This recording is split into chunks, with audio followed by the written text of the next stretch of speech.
అందరికీ నమస్తనుల్లా welcome to MR media Telangana. This is Rekha. Congress party అధికారంలోకి రావడానికి మెయిన్ కారణాలు 3 చెప్పుకుంటూ వచ్చింది. ఒకటి 6 గ్యారంటీలు కావచ్చు, 2 నిరుద్యోగులకు సంవత్సరానికి 2 లక్షల ఉద్యోగాలు అని చెప్పేసి, మూడోది కాళేశ్వరం మీద బురద చల్లడం. తర్వాత అధికారంలోకి వచ్చిండ్రు. ఇట్లా మేనిఫెస్టోలో ఇవ్వమలు చేస్తాము, అవ్వమలు చేస్తాము, కోతిమీది కొండ మీద కోతిని తెచ్చి పెడతాము, చిటారు కొమ్మన మిఠాయి పొట్లం తెచ్చి పెడతాము, ఇట్లా మొత్తం మీద అన్ని హామీలు అలవి కానీ హామీలు ఇచ్చిండ్రు. అసలుకి ఎసరు తెచ్చిండ్రు. ఇలా తెలంగాణ పరిస్థితి ఎట్లుంది ఏం కథ మనం చూస్తూ ఉన్నాం.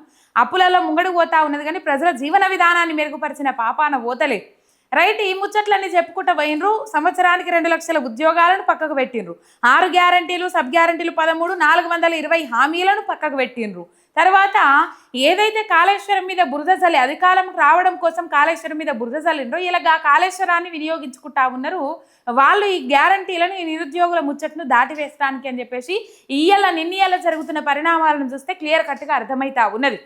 రైట్, మొత్తం మీద ఈ యూత్ డిక్లరేషన్ అని చెప్పేసి, బీసీ డిక్లరేషన్ అని చెప్పేసి, రైతు డిక్లరేషన్ అని చెప్పేసి ఇట్లా ఎన్నో డిక్లరేషన్లు పెట్టుకుంటా పోయినరు. ఆ డిక్లరేషన్ అన్నిటినీ తుంగలో దొక్కిండ్రు. ఏ ఒక్క డిక్లరేషన్లు కూడా అమలు చేసిన పాపాన పోలే. బీసీ డిక్లరేషన్ అని చెప్పేసి ఇట్లా అన్ని డిక్లరేషన్ల పేరు చెప్పుకొని ఈయన చెప్తే నమ్మరు అని చెప్పేసి రాహుల్ గాంధీని, సోనియా గాంధీని, ప్రియాంక గాంధీని రప్పించి మరి ఈ ముచ్చట్లు చెప్పుకుంటూ వచ్చిండు. ఇప్పుడు ఏమైందనంటే గోడ కొట్టిన పెండ పిడక లెక్క సపోర్ట్ చేస్తలేడు రేవంత్ అని. ఎందుకు సపోర్ట్ చేస్తలేడు ఏం కథ తెలియదు. మళ్ళీ అప్పులలో దూసుకొని పోతలేదా తెలంగాణ రాష్ట్రం అంటే నెంబర్ 1గా దూసుకొని పోతాంది.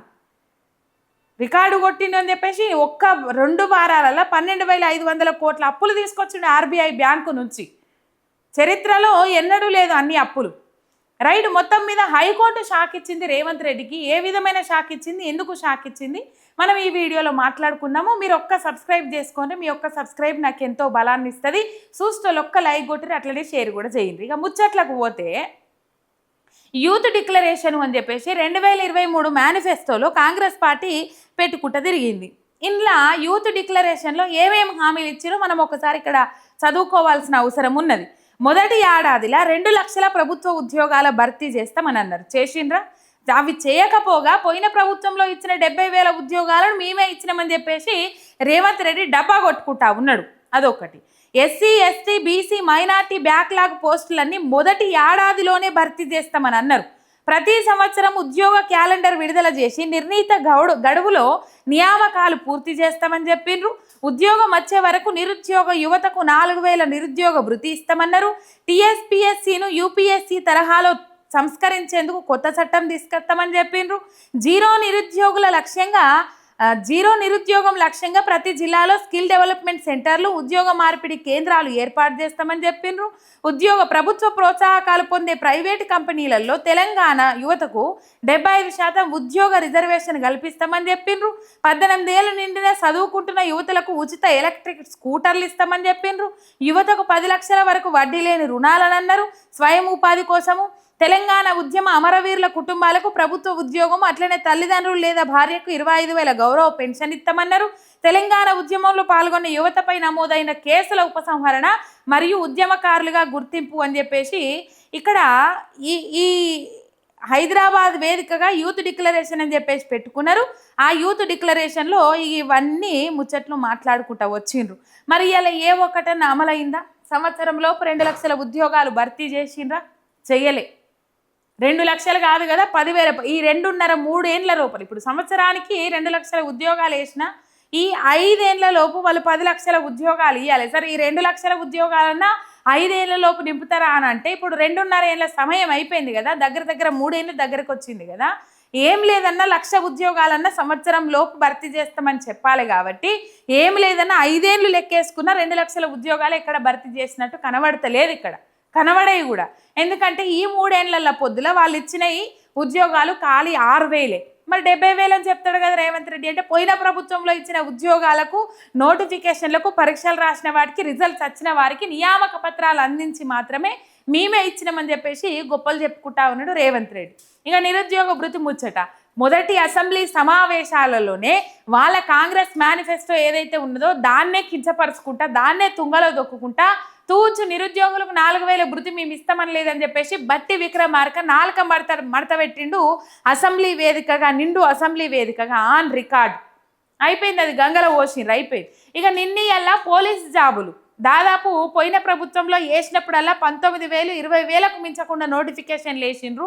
వీళ్ళు 2.5 ఏళ్ళు కాలయాపన చేసి ఇప్పుడు వేసిన పోస్టులన్నీ పోలీస్ రిక్రూట్మెంట్ బోర్డులో 5,000 పోస్టులు.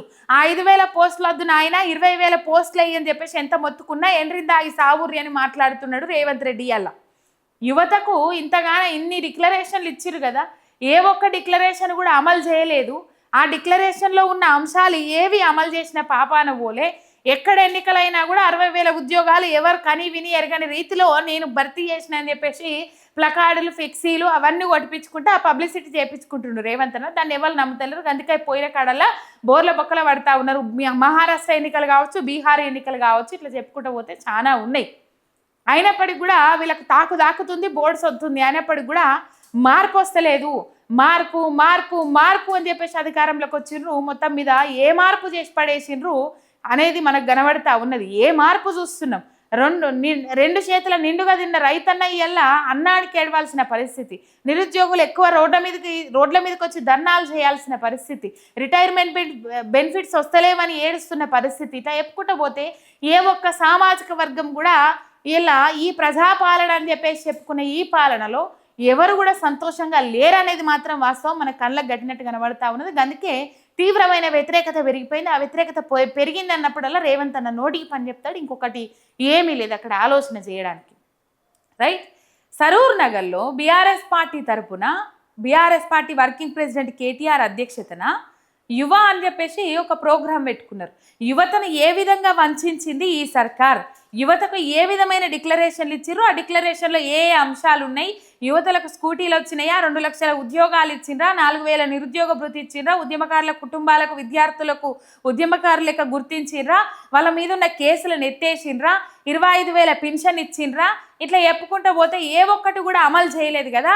అవిటిని సరూర్ నగర్ వేదికగా అక్కడ సభ పెట్టి దీన్ని ఎండగొట్టాలని చెప్పేసి వాళ్ళు సభ కోసం ప్రయత్నం చేస్తూ ఉంటే 17-20 రోజుల నుంచి ఆ సభకు పర్మిషన్లు ఇస్తలేరట, తిప్పలు పెట్టే ప్రయత్నం చేస్తూ ఉన్నారట. ఎందుకంటే పోలీసులను ఆదేశించిండు. మళ్ళీ ఏమంటాడు రేవంత్ అన్న, ధర్నాలు చేయండి, రాస్తారోకాలు చేయండి, నా ఇంటి దగ్గర వచ్చి ముట్టడిస్తారట, నా ఇంటి దగ్గరకు వచ్చి సర్పంచులు నిరసన చేస్తారట, రానియండి వాళ్ళకు భోజనం పెట్టి పంపిస్తా అని చెప్పేసి మాట్లాడిన రేవంత్ రెడ్డి ఎందుకు భయపడిండు మరి? ఈ సభకు ఇప్పుడు నిరుద్యోగులు రోడ్లెక్కితే ఎందుకు అరెస్ట్ చేపిస్తా ఉన్నాడు? ఈ సభకు అనుమతి ఇవ్వడానికి ఎందుకు భయపడ్డాడు? ఎందుకు భయపడ్డావు రేవంత్ అన్న? నీకే ఇప్పుడు ఒకవేళ నిజంగానే నువ్వు 70,000 ఉద్యోగాలు ఇచ్చింది నిజమైతే అదే సభా వేదికగా నిరూపితమైతుండే కదా. అదే నిరుద్యోగులు రేవంత్ రెడ్డి ఈ 2.5 ఏళ్ల పొద్దులో 70,000 ఉద్యోగాలు ఇచ్చిండ్రు బీఆర్ఎస్ పార్టీ వాళ్ళు ఎందుకు అంటారు రేవంత్ రెడ్డిని అని చెప్పేసి అదే వేదికగా ప్రశ్నిస్తారు కదా.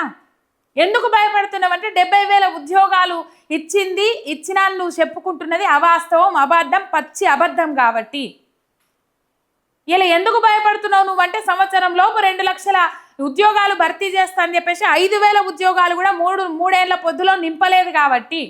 ఇలా ఎందుకు భయపడుతున్నావు నువ్వు అని అంటే రాజీవ్ యువ వికాసం కింద 4 నుంచి 5 లక్షల వడ్డీ లేని రుణాలు ఇస్తాను మొన్నటికి మొన్న చెప్పి దాన్ని తాడిచెట్టు ఈత చెట్టు చింతచెట్టు ఎక్కి కూసోబెట్టించినవు కాబట్టి అందుకు భయపడతా ఉన్నావు. 4,000 నిరుద్యోగ భృతి ఇస్తా అని చెప్పేసి అసెంబ్లీ వేదికగా 4 మడత పెట్టిండ్రు. యూత్ డిక్లరేషన్లో ఇచ్చిన ఏ ఒక్క అంశాన్ని కూడా మీరు నెరవేర్చలేదు కాబట్టి ఇలా భయపడతా ఉన్నావు. ఈ సభకు పర్మిషన్ ఇయ్యలే, నానా ఆటంకాలు సృష్టించే ప్రయత్నం చేసిండ్రు. ఎట్లా పర్మిషన్ వస్తుంది అని చెప్పేసి వాళ్ళు బీఆర్ఎస్ పార్టీ నాయకులు ఆ సరూర్ నగర్ వేదికగా ఆ ప్రోగ్రాం జరుగుతుంది కాబట్టి అన్ని ఏర్పాట్లు సిద్ధం చేసుకున్నారు. ఇంతలోనే పర్మిషన్ ఇయ్యలే. ఏం చేసిండ్రు? ఇప్పుడు రైతుల గురించి మానుకోటలో ధర్నా చేస్తాం, రోడ్డు మీద బైఠాయిస్తామని అంటే కూడా పర్మిషన్ ఇవ్వలే. కానీ ఏం చేసిండ్రు బీఆర్ఎస్ పార్టీ నాయకులు పోయి హైకోర్టులో పర్మిషన్ తెచ్చుకొని ఆ ధర్నా దిగ్విజయంగా అంతకు 2 3 డేట్ చేంజ్ అయినా కూడా 2 3 మందితో పెడతాము అని చెప్పేసి పెట్టి చూపెట్టిరు. మరి ఇయ్యాల కూడా ఏమైంది? హైకోర్టుకు పోయిరు బీఆర్ఎస్ పార్టీ నాయకులు. హైకోర్టు ధర్మాసనం పర్మిషన్ ఇచ్చేసింది, గ్రీన్ సిగ్నల్ ఇచ్చేసింది. ఎందుకు నవ్వేటోళ్ళం కూడా జారిపడ్డట్టు చేసుకుంటాడు రేవంత్ అన్న? ఒకవేళ నువ్వు చేసింది నిజమైతే, నువ్వు యూత్ డిక్లరేషన్ అమలు చేసింది నిజమైతే నీకు భయం ఎందుకు? ఇలా నువ్వు అమలు చేయలేవు కాబట్టే నువ్వు భయపడుతున్నావు. సభకు పర్మిషన్ ఇలే, హైకోర్టు పర్మిషన్ ఇచ్చి ఊకోలే, పోలీసులకు మొట్టికాయలు కూడా వేసింది. 17 రోజుల నుంచి దీని మీద ఎందుకు తేల్చకుండా సపోర్ట్ చేయక ఊకున్నారు అని చెప్పేసి మొట్టికాయలు కూడా వేసింది. మొత్తం మీద రేపు చలో సరూర్ నగర్ ప్రోగ్రాంతో ముందడికి పోతా ఉన్నారు. యువకులు పెద్ద ఎత్తున తరలి రావాలని చెప్పేసి బీఆర్ఎస్ పార్టీ పిలుపు కూడా ఇచ్చింది. మరి చూద్దాం రేపు ఎట్లయితుంది ఏం కథ ప్రోగ్రామ్ అనేది. ఒక్క సబ్స్క్రైబ్ చేసుకొని సపోర్ట్ చేయండి. మీ ఎంఆర్ మీడియా తెలంగాణ చిన్నారు.